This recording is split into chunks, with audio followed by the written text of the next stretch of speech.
Muy buenas tardes, estamos nuevamente en un nuevo capítulo de nuestro Eticast.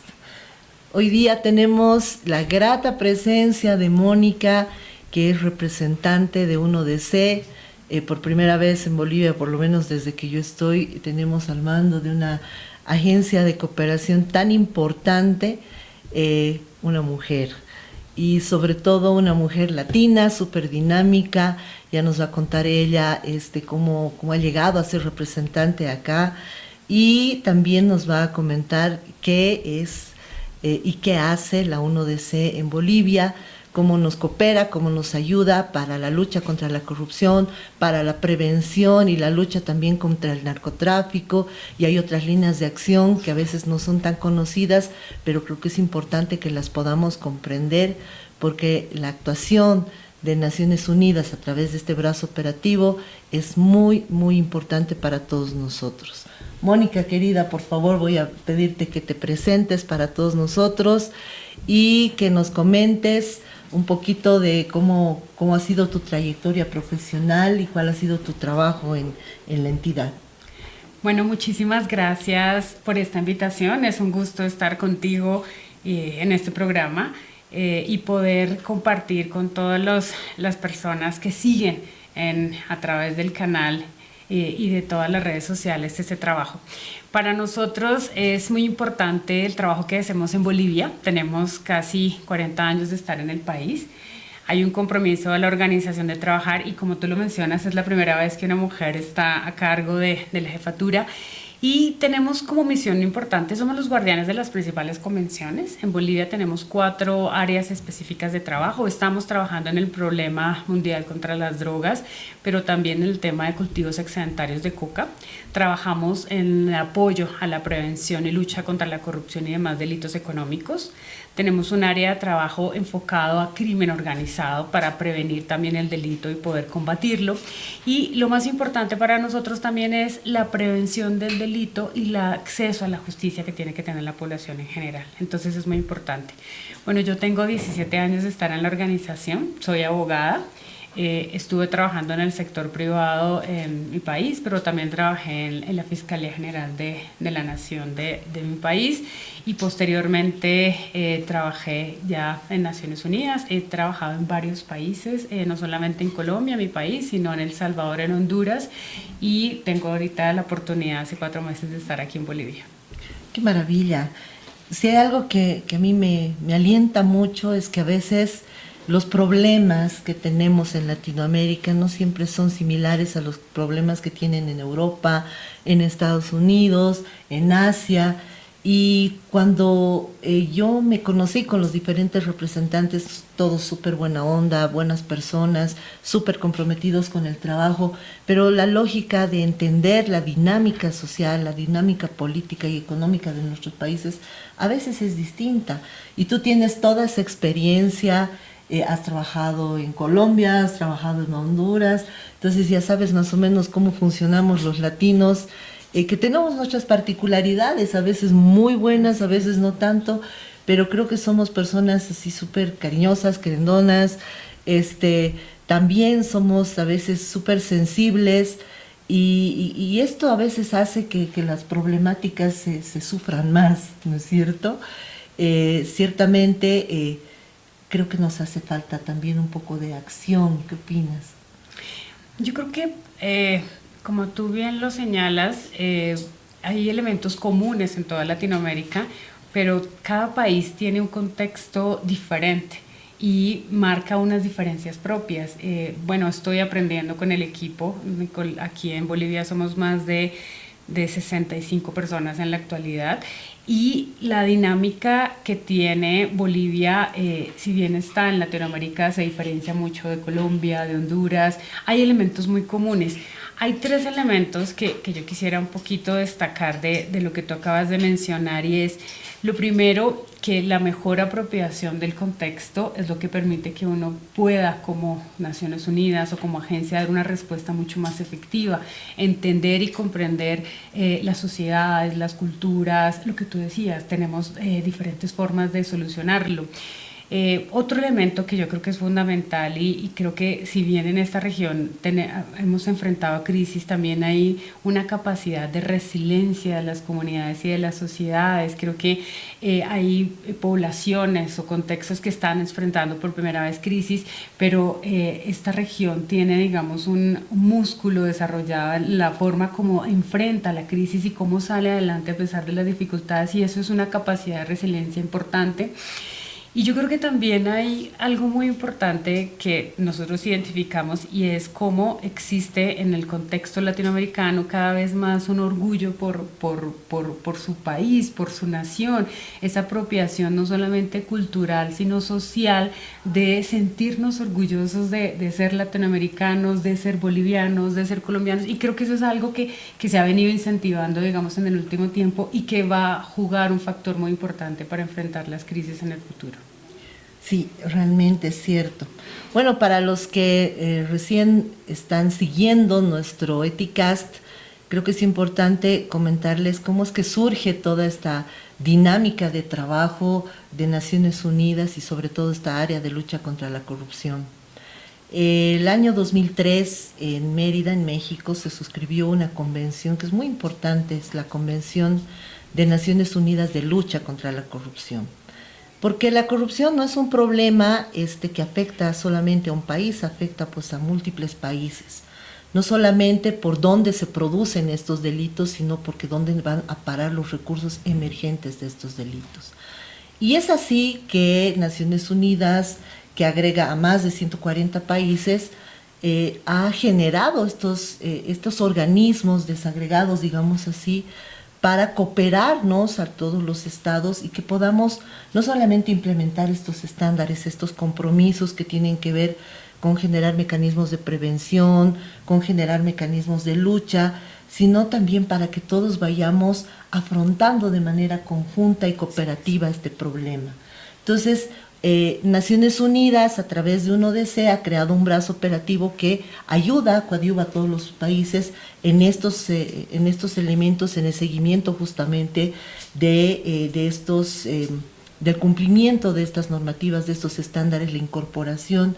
Y para nosotros ha sido muy importante el apoyo de un ODC, y enseguida vamos a hablar de los mecanismos de prevención que nos ha cooperado de manera muy significativa la entidad.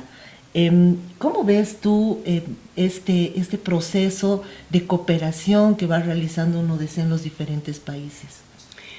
Yo creo que tú mencionas algo muy importante, y es que con la adopción de la convención en el 2003, el mundo logra un consenso importante, independientemente de qué tipo de economía tienen los países, todos enfrentamos un flagelo igual, la corrupción.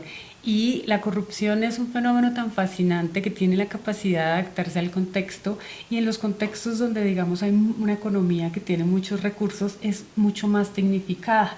En aquellos contextos donde hay mayores deficiencias, donde tenemos países que están en proceso de desarrollo, la corrupción no es tan tecnificada ni tan sofisticada. Parte de nuestro ejercicio ha sido ayudar a los estados en ese proceso evolutivo.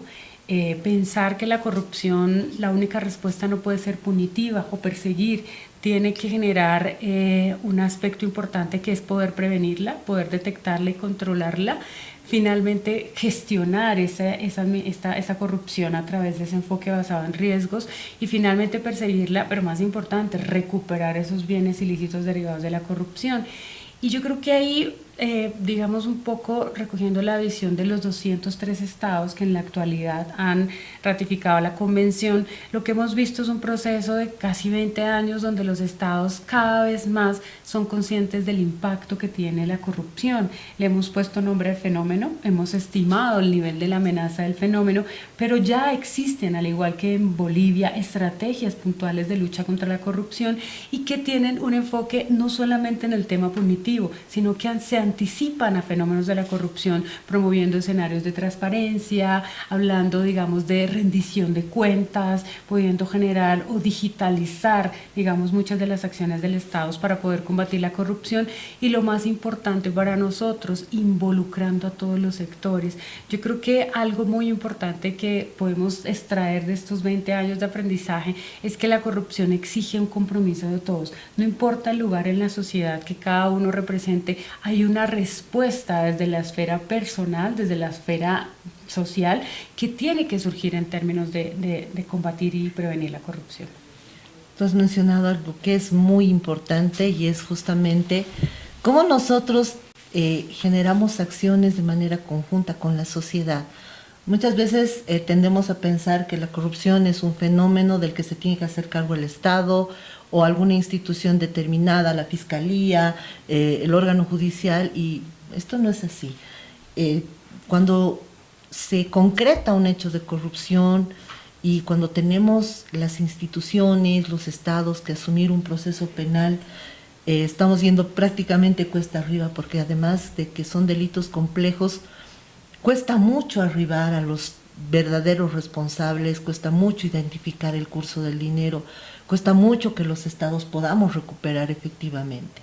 Y justamente ahí es donde hemos nosotros tenido la suerte de trabajar con UNODC en desarrollo de mecanismos de prevención que tienen que ver con los procesos educativos. Me acuerdo desde el año 2021 nosotros pensábamos y decíamos hay que formar a los niños, hay que formar a los jóvenes, y en esto hemos desarrollado 2 herramientas que son bien bonitas y además que llegan al niño, al adolescente, al joven. Por una parte tenemos la miniserie Trascender, que ha tenido el apoyo de UNODC de un proyecto el año 2021 con el que hemos generado la primera temporada. Luego hemos estado trabajando en la segunda temporada y también nos han apoyado en la tercera temporada. Y es una miniserie que realmente habla sobre los valores, que transmite los valores que no solamente son actuales, estos valores ya los teníamos en generaciones pasadas, en naciones pasadas, en culturas pasadas, y hay que rescatarlos. Entonces, bueno, primero el agradecimiento y segundo, preguntarte cómo has visto esa miniserie, qué te ha parecido, qué es lo que más te ha llamado la atención. Para nosotros poder apoyar cualquier efecto en materia de prevención es importante. A veces pareciera que la prevención no es importante, y yo creo que prevenir y concientizar a las nuevas generaciones sobre este tema es muy importante. Valoramos mucho la invitación que ustedes nos hicieron para poder trabajar en Trascender. Yo creo que llegar, algo que tú mencionabas, traer, porque decían todo tiempo pasado fue mejor, hay valores que se tenían de los abuelos y de los papás, pero que siguen siendo vigentes hoy en día, y que las niñas, los niños y los jóvenes también se involucren en ese tema es importante. Para nosotros yo creo que lo más importante es entender que nosotros no solamente estamos manejando un discurso, creo que estamos trabajando en volver acciones concretas el trabajo preventivo, y yo creo que la mejor forma de enseñar es con el ejemplo, en esa coherencia entre se dice qué es ser ético, qué es ser una persona transparente, qué es combatir la corrupción y cómo podemos transformar eso en acciones concretas. Creo que uno de los éxitos de la serie es poder aterrizar y bajar de lo sofisticado muchos conceptos que se pueden aprender en el día a día y que son parte de la cotidianidad. Y yo creo que eso es lo que hemos olvidado. A veces, tú lo decías muy bien, pensamos que la corrupción está solo para altos ejecutivos de empresas del sector privado, para presidentes, para ministros, pero en todos los niveles pueden existir escenarios que permitan que se arraigue dentro de la sociedad una cultura en contra de la corrupción. Y yo creo que una respuesta la da la serie, y es que Trascender permite ver más allá, permite generar impacto y pensarnos no solamente en el mundo de lo etéreo, sino en lo concreto. Y yo creo que los ejemplos claros donde podemos ser seres éticos, seres transparentes, nos permiten a nosotros poder decir todo ejercicio, toda acción que nosotros hagamos realmente cuenta para transformar nuestro contexto y para poder tener una respuesta mucho más efectiva a la corrupción. Sí, qué bonito. Y realmente lo bonito de esta miniserie es que sobre todo está dirigida a los más chiquitos, porque además el trabajo de prevención no es un trabajo de corta data, no es un trabajo de mediano a largo plazo. Los resultados de ese trabajo los vamos a ver seguramente en 5 a 10 años. Probablemente estamos sembrando una semillita en estos pequeños y que va a rendir sus frutos. Yo creo, de alguna manera, como Gandhi, puede que no cambies a todos, pero si cambias a uno y cambias tú mismo, pues ya has hecho tu trabajo, ¿no? Entonces creo que eso es bien importante. Y otro proyecto que también hemos encarado con uno de ese que también está muy bonito y esperemos que las casas superiores de estudios se vayan sumando, es el desarrollo de un material bien importante sobre ética, sobre valores, sobre integridad, dirigido a las carreras de derecho. Ese material que se ha desarrollado es muy importante, sobre todo en nuestra carrera, ¿no? Obviamente la ética es transversal y debería verse en todas las carreras, pero básicamente porque somos los abogados, los administradores de justicia, los que trabajan en el Ministerio Público, los que vamos a hacer efectiva ese acercamiento, digamos, del ciudadano a lograr justicia, evitar la impunidad. Entonces, eso también es un trabajo de mediano a largo plazo. Esperemos que más universidades se sumen en este proyecto, porque realmente con eso estaríamos cubriendo todo el sistema educativo y eso creo que es muy importante. Sí, yo creo que lo que tú mencionas es ver como dos momentos, es llegar a los más chicos. Y también es muy divertido ver a los papás y los hijos hablar de la serie, porque uno pensaría que solamente la ven los chicos, pero los papás acompañan a los hijos a ver la serie y eso es importante. Pero también hay que pensar en esos jóvenes ya mucho más grandes que van a encarar el futuro y que tienen responsabilidades muy importantes. Y yo creo que tomarnos los pensum y poder, digamos, transmitir todas aquellas lecciones importantes de la ética en la práctica para los abogados es muy importante. Yo creo que, como tú lo mencionas, no solamente si comenzamos por la carrera de Derecho es un buen comienzo, pero sería bueno que se pudiera extender a las otras profesiones y que pudiéramos pensar en el futuro, en hablar con educación, para poder hablar de la necesidad de incluir esto en los pensum. Yo creo que tú lo acabas de decir, esperamos que los abogados que finalmente administran justicias, que van a apoyar casos de litigación, que van a resolver conflictos, sean éticos a la hora de resolver, pero también lo esperamos de los médicos, también los esperamos de las otras profesiones, de los maestros, de todas aquellas, de la ciencia en general, que lo hagan. Y yo creo que este podría ser un ejemplo que podría ser replicable por otro tipo de carreras y que podía tomarse los pensum de las profesiones, no solamente en tema de derecho, sino en todas aquellas para poder dar una mejor respuesta como sociedad. Yo creo que siempre hemos pensado que el conocimiento es de construcción colectiva y en trabajar de manera conjunta es importante. Y yo creo que lo que hemos logrado con ustedes es mostrar que no se requiere solamente un compromiso institucional, sino que se requiere poder sumar a la academia, poder sumar a las nuevas generaciones que tienen algo que aportar, pero también tienen algo que decir y también cómo apropiarse de todo esto para poder seguir adelante.